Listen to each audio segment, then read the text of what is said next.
ang mga kwento ng pag-ibig, kwento ng buhay, at kwento ng pag-asa dito sa Barangay Love Stories. Love Stories.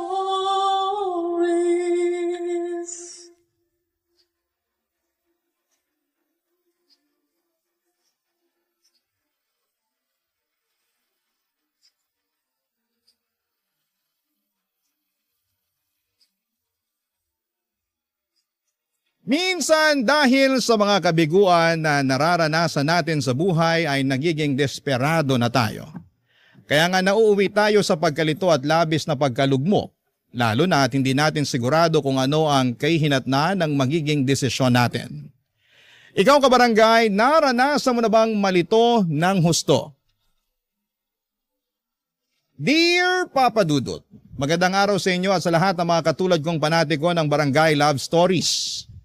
Tawagin niyo na lamang po ako sa palayaw kong Athena. 35 years old at isang call center agent dito sa Makati. Matagal ko na talagang pinag-isipan kung magpapadala ba ako ng sulat sa inyong istasyon. Nang sa ganon ay mabasa ito ni Papa Dudut at makahingi na rin ng payo sa ating mga kabarangay. Kailangan ko rin kasi dahil medyo naguguluhan ako sa kung ano ang dapat at tama kong gawin. Bali magsisimula ang lahat sa pagiging bigo ko sa pag-ibig. Hindi man ako perpektong tao pero hindi naman ako gumagawa ng masama, Papa Dudut. Kaya nagtataka ako kung bakit maila pa rin sa akin ang swerte na makatagpo ng lalaking magmamahal sa akin ng totoo. Simula nang ma-in love ako ay nakatatlong boyfriend na ako. Bago ko nakilala ang nakarelasyon kong lalaki for 5 years. Live-in na nga kami at ready nang mag-level up sa aming pagsasama kaso noon lang pong 2019 ay merong nangyari na hindi ko po inaasahan, Papa Dudut.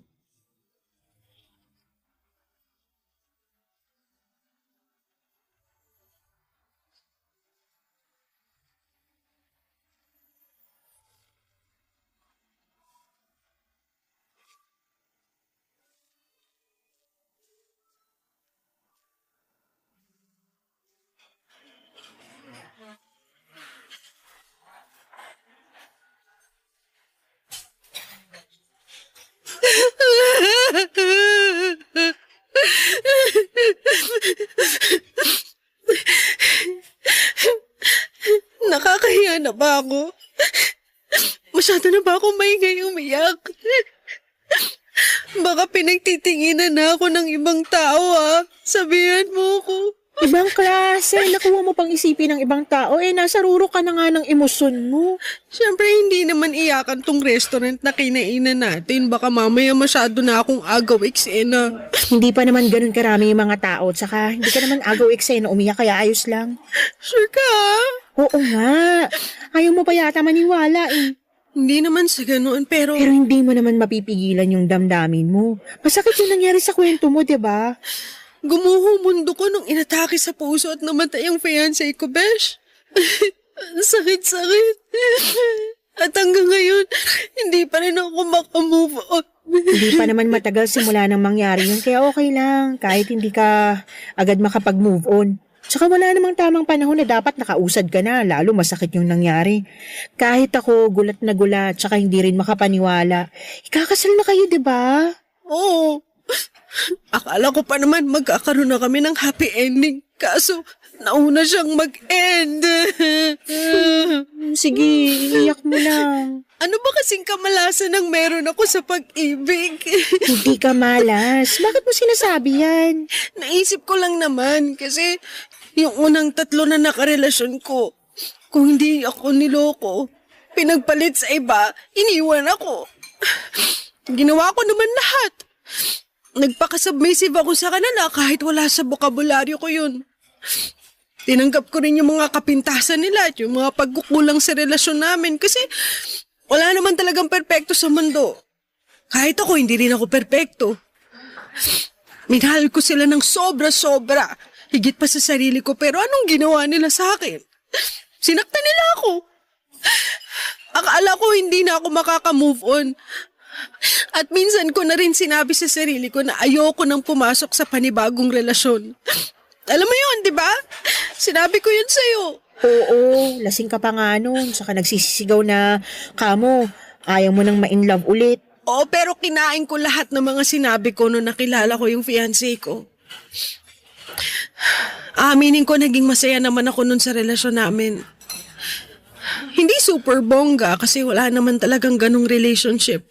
Pero nung nag-propose siya sa akin at tinaya niya ako magpakasal, alam ko na sa sarili ko na handa na ako. At hindi ko lang napaghandaan. Yung mamamatay pala siya bago pa man kami umabot sa altar. Kundi ba naman talaga tinamaan ng lintik? Hindi talaga natin masasabi ang buhay. Oo nga eh. Kaso ang unfair lang kung iisipin. Ayun, hindi ko tuloy mapigilan mag-isip na baka maalas ako, sinampa ako pagdating sa pag-ibig. Gusto ko lang naman na makakasama habang buhay. Kaya lang mukhang tinadhana yata na maging mag-isa ako. Kagaya ng kamatayan, hindi rin natin masasabi ang tungkol sa bagay na yan. Pero sana kung ano man ang mangyari pagkalipas ng mga taon, kung ma-inlove ka man ulit o manatili na lang na single maging masaya ka pa rin. Ewan ko. Hindi ko alam kung magiging masaya pa ulit ako. Kasi kung oo, sana ngayon na. As in, ngayon na sana. Pero alam ko hindi naman mapupuwersa ang sarili ko na maging masaya kung malungkot at masakit ang nararamdaman ko. Kaya nga, damhin mo lang kung ano yung nararamdaman mo ngayong oras na to. Mas magiging madali kasi yun para sa'yo kung mas tanggap mo na sa sarili mo yung nararamdaman mo. Tao tayo, hindi tayo robot na walang emosyon. Basta, kahit ano mangyari, nandito ako para makinig sa'yo.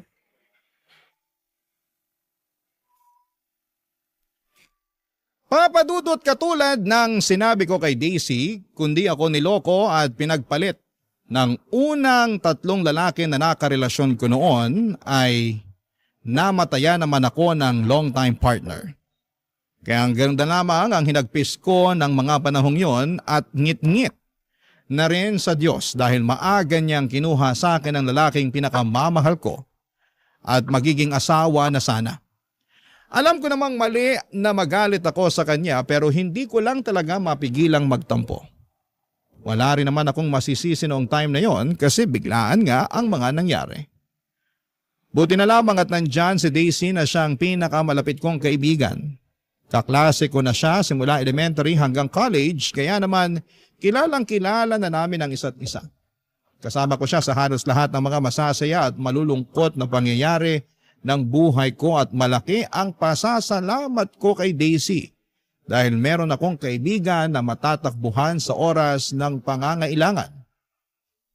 Sa kabilang banda, iba pa rin ang merong partner at gustong gusto ko nang mag-asawa ng mga panahong yon.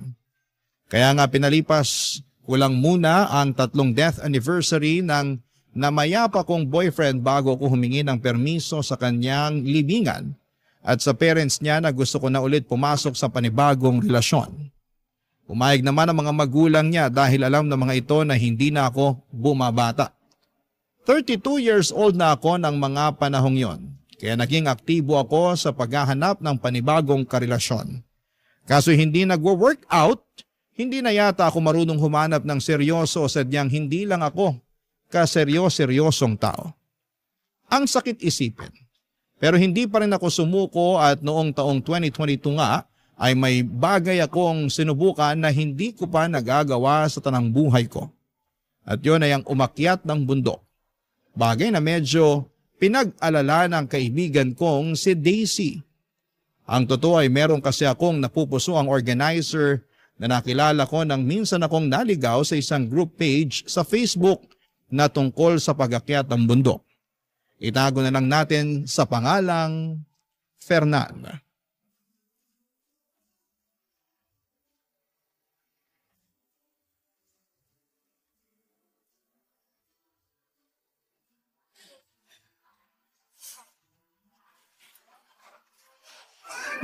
Grabe! Namiss ko ang burger nila rito. Buti nilang nayaya kitang samahan akong kumain. Buti rin sumama ako. Na-stress ako sa asawa ko Bakit? Ano na naman bang ginawa ng kulokoy na yun? Nahuli ko na namang ng bababae. At pinatawad mo na naman. Ano pa nga ba? Ay, Tanga. Alam ko namang tanga ako Pero mahal ko eh. Sana isang araw magising ka na lang na hindi mo na siya mahal. Para kayanin mo nang iwanan ng tukmol na yun. Ako naaawa sa'yo eh. Kasi hindi rin naman to yung unang beses na nahuli mo siyang nambababae. Oo, hindi ko na rin mabilang. Ibig sabihin, sobrang dami na? Ganun na nga at sobrang daming beses ko na rin siyang pinatawad. Ang bihira. Ay, pero wag na natin pag-usapan kasi nasistress lang ako. Di naman ako nakipagkita sa'yo para ikwentong nangyayari sa amin ng mister ko. Mas concerned kasi ako dun sa sinabi mong... Ano nga ulit yun? Alin sa mga sinabi ko, ang dami na. Yung plano mong umakyat sa bundok? Oo. Excited nga ako eh. Pero kakayanin mo kaya? Baka naman hindi mo kayanin. Sobra ka naman. Hindi ko naman sinasabi na hindi mo kaya, pero nag-aalala lang ako kasi dinig ko mahirap daw yun eh. Delikado tsaka nakakapagod. Buti sana kung di kita kilalang reklamador sa konting lakad pa nga lang tapos magbubundo ka pa talaga. Grabe ka. O bakit? Hindi ba totoo? Well, totoo naman. Natawa lang ako kasi nasingit mo pa talaga yan. Hindi ko kasi maiwasan lalo. Naloka ako nung sinabi mong plano mong mamundok. Malay mo, magustuhan ko. Tsaka naniniwala naman akong kakayanin ko. Eh wala kang choice kasi pag nandun ka na mapapasaba ka talaga. Tapos manghihinayang ka na lang sa binayad mo. Kesa naman ginaganyan mo ako, ipagdasal mo na lang na makababa ako sa bundok na aakitin ko nang hindi nalulumpo. Lalo tuloy akong kinabahan. Huwag ka na lang kaya tumuloy. Iba na lang gawin mo. Ano naman? Magmarathon ka na lang. Ayoko nun. Hindi ako para sa mga takbuhan. Gusto ko yung mas extreme para sulit yung pagod. Eh, bahala ka pero mag-iingat ka pa rin ha. Oo naman. Pero ang totoo kasi niyan, Besh. Sinasabi ko na nga ba? May iba ka talagang dahilan kaya gusto mong mamundok ng biglaan eh. Wala na talaga ako may tatago sa'yo, no? Malamang. Kilala mo na ako. Para namang di tayo magkaibigan since elementary, no? Kaya nga, pero ayun nga. Gusto kong mamundok kasi masyado akong na-curious dun sa nakilala kong organizer/tour guide sa page ng mga umaakyat sa bundok. Nakausap ko kasi siya sa Messenger. Ayos naman yung usapan namin, mukha naman siyang mabait. At higit sa lahat, gwapo. Inistok ko kasi yung Facebook account niya. Ang tanong, single ba? Well, mukha namang walang sabit. Wala kasi ako nakitang family picture sa account niya eh. Wala rin namang nakatag, kaya tingin ko single naman siya. Pero malalaman ko na lang din pag nagkita kami ng personal. Plano kong tsikahin. Sa pala dahilan kaya gusto mong umakyat ng bundok. Yun lang kasi ang paraan para magkita at magkausap kami. Kaya sige lang, wala namang kaso sa akin yun. Sige, pero mag-iingat ka ha. Alam ko sinabi ko na to sa'yo pero paalala ko pa rin. Oo naman. 3 taon na rin naman ang nakakalipas nung namatay ang fiancé ko.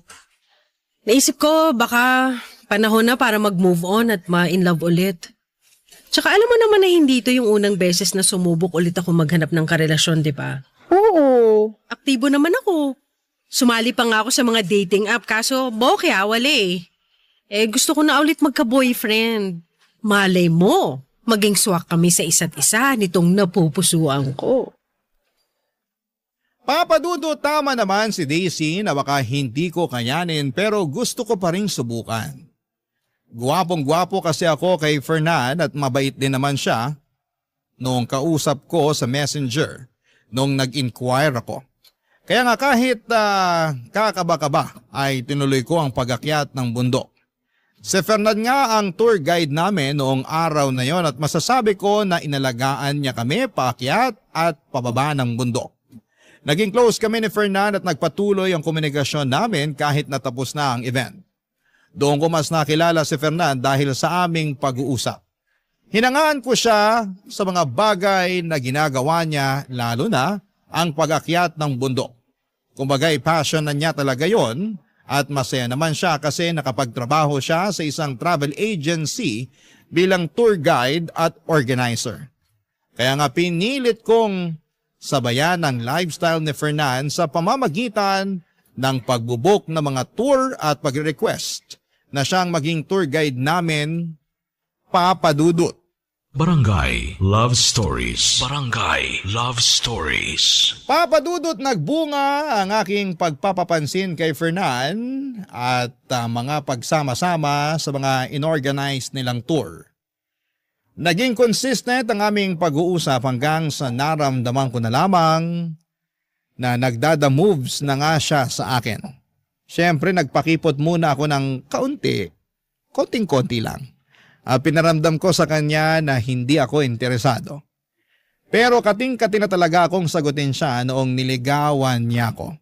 Kaya lang may iba akong plano. Around December 2022 ay nagdesisyon akong akyatin ang pinakamataas na bundok sa buong Luzon, ang Mount Pulag, na siyang pangatlo naman sa pinakamataas na bundok sa buong Pilipinas.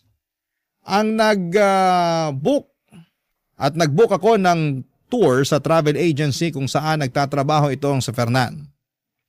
Advance booking yon, kaya bago pa man dumating ang eksaktong petsa ng pag-akyat namin, ay naghanda na ako mula sa outfit, mula sa trail food na dadalhin ko, extra money at sarili ko syempre.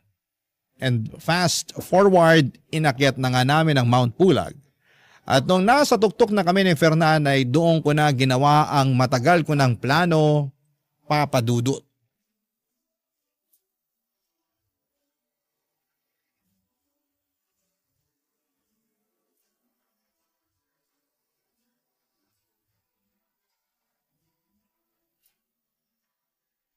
Ayaw mo na ba ulit magpa-picture doon sa signboard? Ayoko na. Nakarami na rin naman ako eh. Sa bagay, nakapag-group picture na rin naman tayo. Oo, at ang dami mo na rin nakuhang picture sa akin. Kaya gustong-gusto kong sumasama sa tour nyo kasi may instant photographer na rin kami. Ang gaganda pa ng mga kuha mo, parang professional. Salamat pero alam mo naman na pagdating sa'yo, iba pitik ko. Naku, napakabolero. Hindi kaya yun, Bola. Sa kabuti maganda rin ang panahon dito sa summit ng Mount Pulag. Hindi maulan saka may sea of clouds. Oo nga eh. Tuwan-tuwa nga ako kasi mukhang nakisama sa atin ng langit. At grabe, hanggang ngayon hindi pa rin ako makapaniwala na naakyat ko na ang pinakamataas na bundok sa buong Luzon. Kaya nga, masaya ako kasi sa wakas, nagbunga na rin ng ilang buwan mong training at pag-akyat sa mga mas mabababang bundok. Pansin ko kasi bumilis ka na sa paglalakad. At kahit may mga paahon hindi ka na masyadong hinihingal. Oo. Nagte-treadmill kasi ako. Madalas din naglalakad-lakad ako sa lugar namin. Lalo na pag malapit na yung akyat natin. Alam mo yan, di ba? Ina-update kita. Oo naman syempre. Pero hindi ko naman to magagawa lahat kung wala ka. Yung bang guidance mo, ganon. Ang tsaga mo magturo at umalalay sa aming mga baguhan eh. Syempre. Tungkulin namin na maiakyat at maibaba ng ligtas ang lahat ng mga kasama sa tour namin. Oo nga, pero still, sobrang nakakabilib ang tsaga at professionalism mo. Kaya hindi na ako magtataka kung bakit kita nagustuhan eh. Akala ko sasabihin mo dahil sa kagwapuhan ko. Wow! Hindi lang pala dito sa bundok mahangin ha? Ikaw din mahangin. Grabe ka naman. O bakit, hindi ba? Hindi. Bakit din? Anong bakit din? Hindi ba ako gwapo para sa'yo? Yan tayo eh. Sagutin mo na lang kasi. Well, sa totoo lang Oo, doon tayo sa totoo lang. Oo, tama ka. Gwapo ka nga talaga. Gwapong-gwapo na ako sa'yo nung unang beses pa lang tayo nagkausap sa messenger. Kailan yan? Nung nag-inquire ka sa akin tungkol sa event na ino-organize ko? Oo. Aaminin ko mas naintriga ako sa'yo kesa dun sa inong-organize mo. Pero baka naman lumaki ulo mo dyan Babawiin ko sinabi ko. Hindi, wala nang bawian. Nasabi mo na eh. Pwede ko pa rin bawiin. O sige na. Hindi na ako mangasar pero seryoso. Anong seryoso? Anin ko naman tong kagwapuan ko kung wala naman akong girlfriend na kasing ganda mo. Huy! Seryoso ako sa sinabi ko. Saka, ilang buwan na rin kitang nililigawan. Sana napatunayan ko na sa'yo na totoo yung nararamdaman ko para sa'yo. Na mahal kita. Napaisip lang kasi ako kung meron ba akong tsansa sa puso mo. Meron naman. At tama ka naman sa mga sinabi mo. Napatunayan mo na sa akin ang nararamdaman mo sa ilang buwang paniligaw mo kaya nakapag-decide na ako na oo. Ha? Ha? Hotdog! Athena naman. Anong oo? As in, oo. Oo, sinasagot na kita. Pumapayag na ako maging girlfriend mo. Seryoso ba yan? Hindi yan biro Tayo na? Seryoso nga. At bakit ako magbibiro? Uso kasi yun. Yung mga prank-prank na yan, lalo na sa internet. Bakit naman kita ipaprank? Sige nga. Hindi ko alam. Baka kursunada mo lang ako i-prank. Ganon. Walang dahilan para i-prank ka. Seryoso ako na sinasagot na kita. Oo, tayo na, Fernan. Papadudot masayang masaya kami ni Fernan. Nung naging kami at naging sobrang memorable pa yon dahil sa tuktok ng pinakamataas na bundok sa buong Luzon ko siya sinagot. Grabe. Pakiramdam namin ay mas lalong naging espesyal ang araw na yon. Buwaba kami sa bundok na hindi maalis ang ngiti sa aming mga labi. Nagpatuloy ang relasyon namin at nung 3 buwan na naming magkasintahan ay nag-decide kaming mag-live-in. Bali nagrenta kami ng apartment near Pasig at Mandaluyong boundary. Tumira kami doon ni Fernan hanggang sumapit ang January 2025 ay meron siyang sorpresa na hinanda para sa akin. Saktong salubong ng bagong taon. Nang lumuhod si Fernan sa aking harapan at nag-propose ng kasal. Ang romantic lang ng eksena dahil noong una ay magkasama lamang naming pinapanood ang mga fireworks tapos ilang sandali lang ay may proposal pa lang magaganap. Walang pagsidla ng saya ko ng mga panahong yon. At noong mga sumunod na araw ay masaya akong nakipagkita kay Daisy upang ibalita na sa wakas ay engaged na kami ni Fernan, papadudot.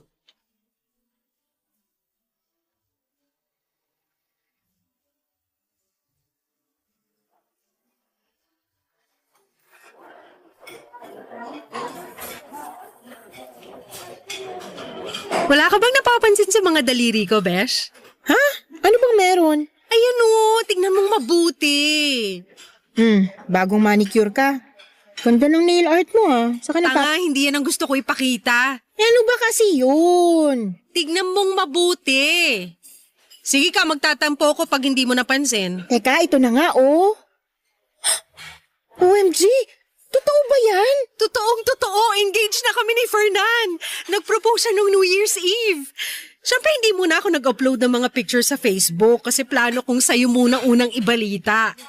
Thank you kasi pumayag ka makipagkita sa akin ngayon. Wala yun. Na-appreciate ko naman na sa akin mo unang sinabi. Na-appreciate mo ba sa lagay na yan? Mukha ngang hindi ka naman masaya. Sorry, Besh, pero ang hirap naman kasing maging masaya, lalo may nalaman ako tungkol dyan kay Fernan. Anong nalaman mo? Hindi ko agad sinabi kasi tsumitsempo pa ako. Hindi ko lang akalain na magpo-propose siya sa'yo ngayong taon. Natural, magkarelasyon kami. Tsaka ano ba kasi ang nalaman mo tungkol kay Fernan? Sabihin mo na lang kaysa ang dami mo pang sinasabi dyan. Unfaithful sa'yo yung boyfriend mo, Besh. Ano ka mo? Ganito kasi yan. May nakita kong post sa isang Facebook group tungkol sa pag-akyat ng bundok. Nakapublic naman yung group page nila kaya lumabas sa timeline ko. Nung chinek ko, hindi ka naman member doon kaya malamang hindi mo yun nabasa. Ano nga yung nabasa mo dun sa post? Kalma ka lang pwede. Parang kulang na lang kainin mo na ako ng buhay. Paano ko kakalma yung sinisiraan mo yung boyfriend ko? Hindi ko sinisiraan ang boyfriend mo. Siya ang sumira sa sarili niya. Lalo hindi ko lang isang beses nabasa ang pangalan niya dun sa mga post na may kinalaman sa pag-akyat ng bundok. Blind item nga siya dun Sabi dun sa mga post, may isang organizer daw na mahilig mangharot ng mga joiner. Nakikipag-usap daw tungkol sa tour tapos sa huli, makikipaglandian. Hindi ako naniniwala sa mga sinasabi mo. Hindi kita pinipilit na maniwala pero wala ka bang napapansin kakaiba kay Fernan? Wala! Kaya nga hindi ako naniniwala sa'yo. Tsaka malay mo, kapangalan lang niya yung sinasabi dun sa post. Hindi lang naman siya yung nag-iisang Fernan sa mundo, no? Alam ko naman yun, pero may iba kasi ako nababasa na dinidescribe yung Fernan na sinasabi nila At naisip mo na agad na yung boyfriend ko ngayon? Oo. Bang klase? Hindi ako makapaniwala na ganyan ka pala. Anong ganito ko? Na masyado ka nagpapapaniwala sa mga blind item. Tapos na pangalanan lang naisip mo na agad na boyfriend ko? Kaya nga tinatanong kita kung wala ka bang napapansin sa boyfriend mo, 'di ba? Sinabi ko na wala, 'di ba? Alam mo masyado kang mapanira. Sinisiraan mo yung boyfriend ko sa akin? Binibigyan lang kita ng warning. Anong klaseng warning yan sinisira mong relasyon namin? Tinaon mo pa talaga nakaka-propose lang niya. Para ano? Para hindi matuloy ang kasal namin? Napakasama mo namang tao. Naturingan ka pa namang kaibigan. Sorry, pero malakas lang talaga ang kutob ko na iisang taong tinutukoy nila sa blind item at ang boyfriend mo. Kilala mo naman ako, 'di ba? Hindi ako nag-iimbento. Tsaka, Kung gusto mo, ipapakita at ipapabasa ko sa iyo yung mga screenshot ko tungkol dun sa issue eh. Ikaw na lang ang magsabi kung nagsisinungaling ako. Papadudot, kahit na may pinakitang mga screenshot si Daisy ng issue na nabasa niya sa isang group page sa Facebook at binanggit nga doon ang pangalan ni Fernan, ay hindi pa rin ako naniwala. Naka-anonymous kasi ang post, tapos ay naisip ko na baka sinisiraan lang ang fiancé ko. Kung totoong siya nga ang tinutukoy doon. Palibhasa ay sikat na sikat siya at kilala talagang organizer at tour guide. Nagalit din ako kay Daisy dahil sinira niya ang mood ko na dapat ay masaya ng araw na yon. Naisip ko na baka gusto lamang niya na hindi matuloy ang wedding namin ni Fernan. Kasi kahihiwalay lang nila ng asawa niya noong 2024. Baka gusto niya na pareho kaming maging single at miserable. Hindi naman tama yon kasi kung totoo ko siyang kaibigan, ay wala siyang ibang gugustuhin kundi ang maging masaya ako, Papadudot. Barangay Love Stories. Barangay Love Stories. Papadudot, hindi ko na nga kinausap si Daisy ng mga panahong yon. Kahit chat siya ng chat sa akin sa Messenger. Basta iritado ako sa kanya at pakiramdam ko, anumang sandali ay sisirain niya ang kaligayahan ko. At kahit na nagsorry na siya sa akin at gusto lang daw niya akong makita para masamahan ko siya, dahil malungkot siya sa paghihiwalay nila ng asawa niya ay binaliwala ko siya. Ayaw kong malungkot kasama niya kaya tiniis ko na hindi siya kitain habang abala sa paghahanda ng wedding namin ni Fernan. Civil wedding lang ang plano namin gawin kaya sa reception na lamang kami bumawi at sa honeymoon. Ayoko kasi ng engrandeng kasal at ganon din naman si Fernan. Sa April 2025 na sana ang plano naming pagpapakasal. Kaso around March ay may nangyari. Isang araw ay nagaya ang mga kaibigan ni Fernan ng jamming at house party overnight sa condo unit ng isa nilang barkada. Mga dati silang kaklase ni Fernan na ipinakilala na rin naman niya sa akin kaya tiwala ako na nasa mabuti siyang kamay. Pinasasama nga niya ako kaso'y panggabi ako noon sa trabaho at ayokong umabsent. Kaya si Fernan na lamang ang pinapunta ko basta mag-update lamang siya sa akin. Wala naman akong trust issue sa fiancé ko at malaki ang tiwala ko sa kanya, Papadudot. 6:00 ng umaga ang out ko noon sa trabaho at nung umuwi ako ay nasa apartment na namin sa Fernan. Tulog na tulog at mukhang lasing na lasing. Buti na lamang at hinatid siya sa bahay ng mga barkada niya. Patulog na sana ako noon pero naisipan kong kunin ang cellphone ng kinakasama ko. Hindi ko gawain ang makialam ng personal niyang gamit pero that time ay may kung anong enerhiya ang nag-udyok sa akin at tignan ang messaging app niya. At doon nga, ay may nakita at nabasa ako na siyang dahilan para mag-alboroto ako sa galit, Papadudot.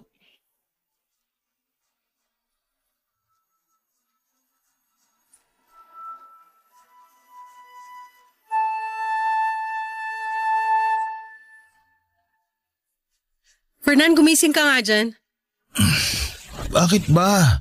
Kita mo natutulog yung tao, naantok pa ako. Alam ko, pero may pag-uusapan tayo.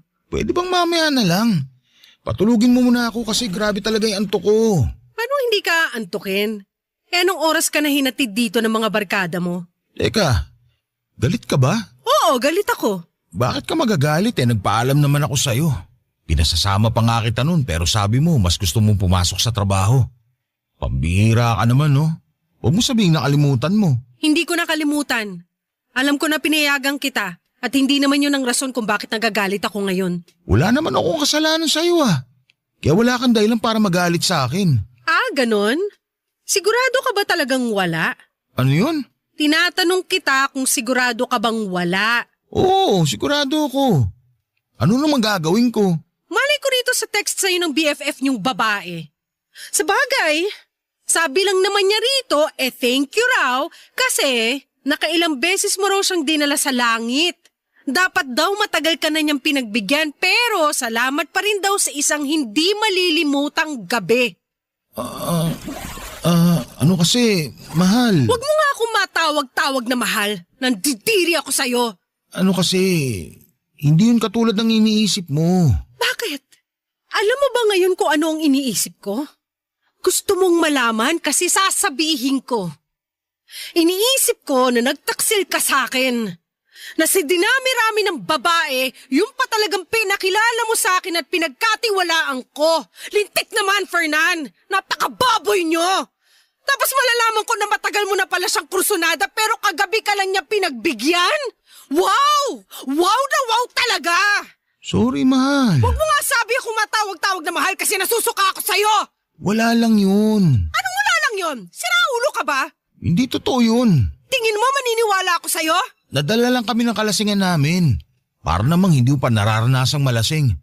Ikaw nga pag tinamaan na ng alak nag-iiba ng personalidad mo. Baliw ka pala eh! Kinumpara mo pa ako sa'yo hindi naman ako pumapatol sa kabarkada ko kapag nalalasing. Hindi naman namin sinasadya, saka may asawa na rin yung tao. Yun na nga! May asawa na nga! At ikaw naman may fiancé ka na! Pero ginawa mo pa rin kahit na may karelasyon ka! Paano ko hindi magagalit, Aber? Sagutin mong tanong ko, dali! Wala lang yun. Hindi ko naman sinasadya yun eh.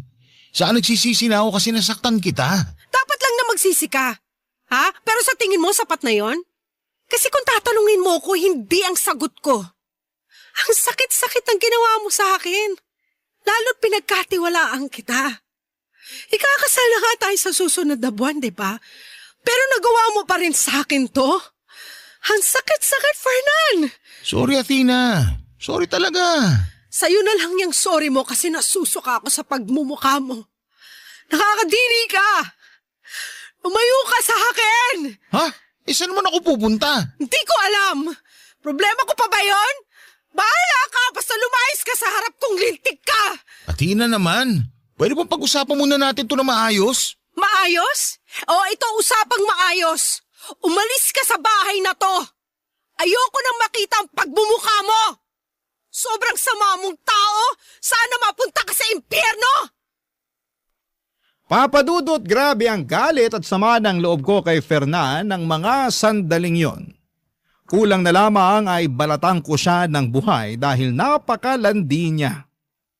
Malaki pa naman ang tiwala ko sa kanya na hindi niya ako lolokohin pero maling-mali ako. Bigla tuloy nagbalik sa akin lahat ng mga sinabi ni Daisy tungkol sa kinakasama ko. Paano nga kaya kung totoo ang lahat ng yon? At masyado lang akong naging in denial dahil ayokong may makasira sa aming relasyon. Pinalis ko si Fernan sa apartment na nirerentahan namin ang araw na yon dahil ayoko siyang makita. Sumunod naman siya sa akin at sinabing magpapalamig muna at magpalamig muna ako ng ulo bago ulit siya bumalik para makapag-usap daw kami. Noong time na yon ay tinawagan ko si Daisy habang umiiyak at inalo naman ako ng kaibigan ko. Sinabi niyang pupuntahan niya ako sa apartment namin at yun nga ang ginawa niya. Iyak ako ng iyak kay Daisy na tipong sising-sisi. Kasi hindi ako nakinig sa mga sinabi niya noon. Sana pala ay mas naging mapagmatsyag ako. Kinagabihan ay bumalik nga si Fernan sa apartment namin pero pinalayas ko lamang ulit siya. Ayaw ko siyang kausapin dahil hindi pa ako handang makita ang pagmumukha niya. Nandidiri pa rin ako sa kanya sa totoo lang, Papa Dudut. Kaya lang ay naging masugid ang kinakasama ko na makipag-usap sa akin at ayusin namin ang aming relasyon lalo na at malapit na ang petsa ng kasal namin. Isang gabi bigla na lamang siyang nagpakita sa apartment at wala na akong nagawa para iwasan siya. Papa Dudut.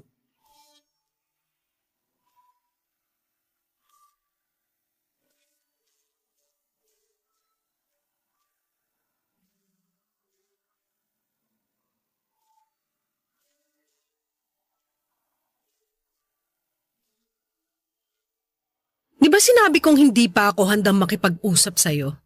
Ni ayaw ko pa nga makita yung pagmumukha mo pero ang kapal mo rin talaga makipagkita sa akin ngayon, no? Hindi ka na nahiya? Kinapalan ko na talaga ang mukha ko kasi gustong-gusto kita makausap. Ano pa bang pag-uusapan natin? Marami. Una na doon yung tungkol sa relasyon natin. May relasyon ba tayo? Oo naman. Saka ikakasal na nga tayo, hindi ba? Sa tingin mo talaga gusto ko pa rin makasal sa katulad mong manloloko? Athena naman, huwag mo naman gawin sa akin to. At bakit naman hindi? Eh ikaw nga hindi ka nagdalawang isip na galawin yung tropa mong babae, di ba? Masarap siya, di ba? O bakit ako ang kinukulit mo? Bakit hindi siyang puntahan mo tapos share kayo ng mister niya? Total mga hayop naman kayo. Tao lang naman ako, nagkakamali rin. Hindi mo na ba ako mapapatawad? Ang tagal na natin, oh. Oo nga, matagal na tayo. Pero sa tingin mo maliit na kasalanan lang yung ginawa mo? Kasi kung oo, aba, nasisiraan ka na talaga ng ulo. Hoy, para sa kaalaman mo, sobrang sakit ng ginawa niyo sa akin ng kaibigan mong babae.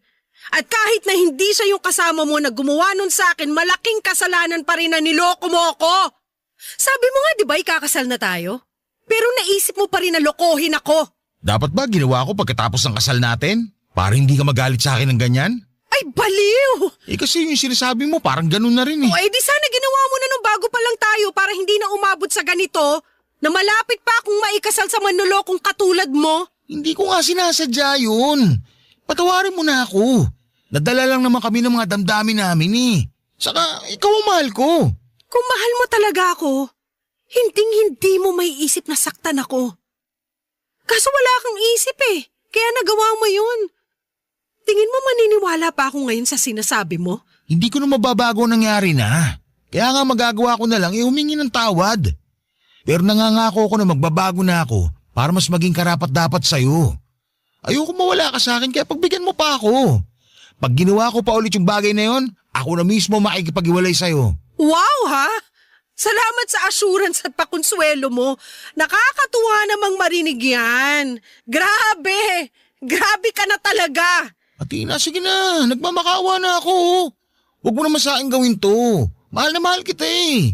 Bigyan mo pa ako ng pangalawang pagkakataon. Binibigay lang ang second chance sa mga taong deserving. Kaya nga pagsisikapan ko na maging deserving. At paano mo gagawin yun? Sige nga!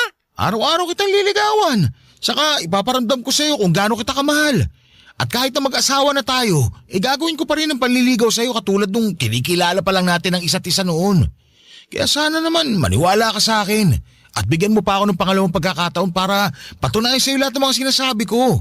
Ewan ko pero madali lang naman magsalita at magsabi ng mga pangako na anumang sandali mapapako lang din. Tsaka anong assurance ko na hindi mo na ako lolokohin? Nagawa mo na nga isang beses. Malamang magagawa mo pa yan ulit. Sige, sabihin mo. Paano pa kita pagkakatiwalaan? Sinira mo na yung tiwala ko sa'yo. Kaya nga pagsisikapan ko maibalik yung tiwala na yun na nawala dahil sa pagiging mapusok at makasalanan ko. Sorry na talaga, Tina. Sising-sisi na ako sa nagawa ko. Napakatanga ko naman kasi. Saan ka naging tanga? Kasi nalaman ko? Siyempre hindi. Mabuti na yung malinaw. Tanga ako kasi sinaktan ko ang babaeng mahal ko. Kaya patawarin mo ko. Hindi ko na uulitin. Pangako yan.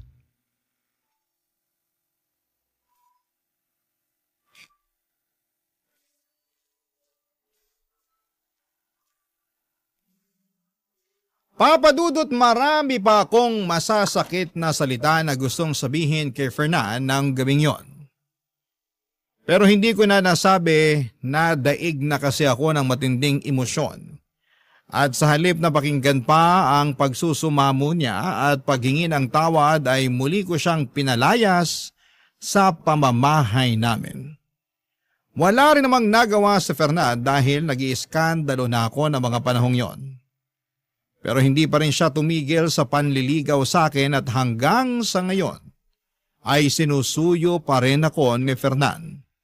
Hindi ko naman masabi na hiwalay na kami kasi wala rin namang kaliwanagan kung gusto ko ba talagang tapusin na ng tuluyan ang relasyon namin. Aaminin kong mahal ko pa rin si Fernan at gustong gusto ko siyang bigyan ng ikalawang pagkakataon. Pero natatakot ako na baka ulitin na naman niya ang kasalanan niya sa akin. Ang tungkol naman doon sa mga isyo sa blind item na naugday sa kanya, ay hindi ko na kinumpirma. Pero hanggang ngayon ay iniisip ko pa rin ang bagay na yon. At nababagabag pa rin ako ng sobra. Sana po ay matulungan ako ng mga kabarangay natin kung ano ang gagawin ko.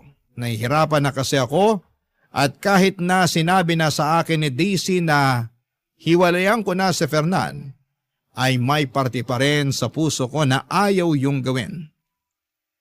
Ewan, litong-lito na ako. Tatapusin ko na ba ang lahat sa amin ni Fernan o susugal pa ba ako sa pamamagitan ng pagpapatawad sa kanya at pagbibigay ng chance? Hanggang dito na lamang po ang sulat ko at sana'y mabigyan ako ng payo ng mga kabarangay natin. Dahil malaking bagay po yun sa naguguluhan kong puso. Maraming salamat po sa inyo, Papa Dudut, sakaling mapili po ninyong i-area ang sulat ko, and more power. And God bless po sa Barangay Love Stories. Ang inyong forever kapuso at kabarangay, Athena. Barangay Love Stories. Barangay Love Stories. Nalilito pa rin sa life ang ating kabarangay. Ano kaya ang maipapayo mo sa kanya? Ibahagi mo yan sa ating comment section para mabasa rin niya.